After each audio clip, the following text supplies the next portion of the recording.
ಸ್ವಲ್ಪ ತಾಳ್ಮೆ ವಹಿಸಿದರೆ ಕೆಸರು ತಳದಲ್ಲಿ ನಿಂತು ಶುದ್ಧ ನೀರು ಉತ್ಪತ್ತಿಯಾಗೇ ಆಗುತ್ತದೆ. ನಮಗೆ ಅವಮಾನಗಳು ಅಪನಿಂದೆಗಳು ಆದಾಗ ನಾವು ಸ್ವಲ್ಪ ಹೊತ್ತು ತಾಳ್ಮೆ ವಹಿಸಿದರೆ ನಮಗೆ ಒಳ್ಳೆಯ ದಿನಗಳು ಬಂದೇ ಬರುತ್ತವೆ.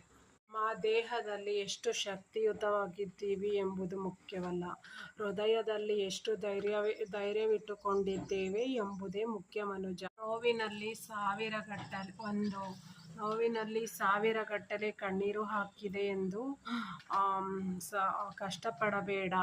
ಒಂದು ನೋವಿನಲ್ಲಿ ಹಲವಾರು ಪಾಠಗಳನ್ನು ಕಲಿತೆ ಎಂದು, ಅನುಭವಗಳನ್ನು ಕಲಿತೆ ಎಂದು ಖುಷಿಪಡು. ಈ ಬಿದಿರಿನ ಒಂದು ಪಾಠವೇ ಮತ್ತು ಜೀವನದ ನೋವುಗಳನ್ನು ಸಹಿಸುವುದೇ ನಿನಗೆ ಉನ್ನತವಾದ ಒಂದು ದಾರಿ. ಜೀವನದಲ್ಲಿ ಹೇಗೆ ನೀನು ಸಕಾರಾತ್ಮಕವಾಗಿ ಬದುಕಿ ಬಾಳಬೇಕೆಂಬುದು. ಸೊ ಇಷ್ಟನ್ನು ಹೇಳ್ತಾ ಫ್ರೆಂಡ್ಸ್, ಸುಮಾ ಫ್ರಮ್ ಸುಮಾ.ಜುಮ್ಮಿ ಸೈನಿಂಗ್ ಆಫ್. ಮತ್ತೆ ನನ್ನ ಬ್ಲಾಗಲ್ಲಿ ಭೇಟಿ ಆಗ್ತೀನಿ. Thank you.